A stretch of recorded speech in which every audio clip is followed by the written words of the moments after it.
এত গরমে কাজ করতে করতে পুরো ক্লান্ত হয়ে গিয়েছি। এই গরমে কাজ করতে একদম মেয়েদের পুরো মনে হয় ফেটে যায়, সিরিয়াসলি ভাই। আর এত গরমে আমরা কাজ করতে গেলে মাথাটা গরম হয়ে যায়, আর আমি এত গরমে কাজ করতে পারি না। তোমাদের ওখানে কেমন গরম করেছে প্লিজ একটু কমেন্ট করে জানিও তো।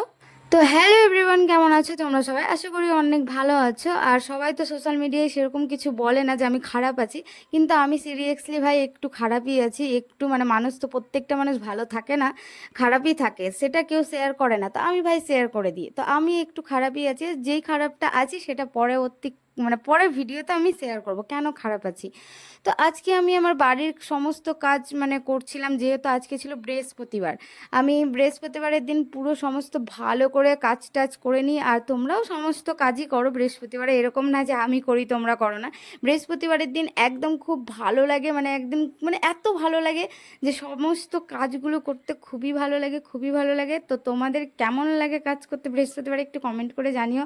তো আমি বাড়ির যত সমস্ত কাজগুলো ছিল সেগুলো তোমাদের সাথে শেয়ার করলাম। তো যতটুকু কাজ ছিল সমস্তই তোমাদের সাথে শেয়ার করতে মানে চাই, কিন্তু সব ভিডিও তো দিতে গেলে আমার পুরো ভিডিওটা বড় হয়ে যাবে। তো তোমরা তো সেরকম বড় ভিডিও দেখতে চাইবা না। তো এত গরমে বিশ্বাস করবা না, এত গরমে আমি আমার গায়ের রংটা যা ছিল একটুখানি, মানে আমাকে তো ভগবান কালো দিয়েছে, সেরকম কোনো ব্যাপার না। কালো নিয়ে মানুষের অনেক সমস্যা, কিন্তু বিশ্বাস করো আমার গায়ের রংটা এই টিনে, মানে যে আমাদের উপরে টিন দেওয়া আছে নীল কালারের টিনগুলো, মানে সেই টিনের তাপে যে এত মানে এত গরম লাগে, সেই টিনের তাপগুলোতে আমার গায়ের রংটা একটু আরও কালো হয়ে গিয়েছে। কোনো ব্যাপার না, ভগবানের দান ভাই, সহ্য করে নিব। ভগবান যেটা দিয়েছে সেটাতেই অনেক খুশি। তো কেউ টিনের বাড়ি করো না, পারলে ছাদের বাড়ি দিও, আর পারলে এসি লাগিয়ে নিও। আমি তো এসি লাগাতে পারবো না, আমার ক্ষমতা এখনো হয়নি, হবে। কেউ ক্ষমতা থাকে কারো হয় না, মানে আমার হবে হবে হবে।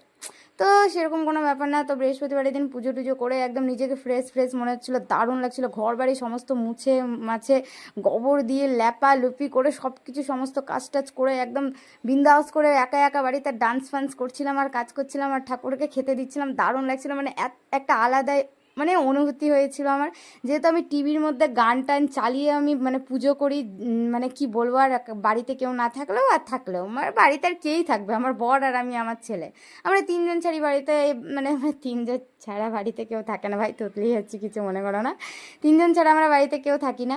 আর আমাদের তুলসী ভিতেটা দেখে অনেকেই বলেছে যে দেখেছি যে কেমন একটু রিয়াকশান রিয়াকশান টাইপের দিয়েছে। তো সেরকম কিছু না, আমাদের টাকা পয়সা হলে আমরা তুলসী ভিতে কিনে নেবো, ঠিক আছে।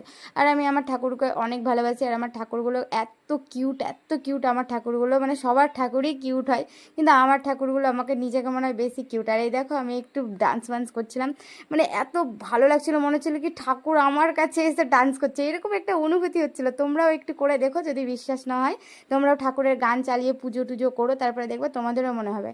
তো আমার এই ভিডিওটা কেমন লাগলো প্লিজ কমেন্ট করে জানাতে একদম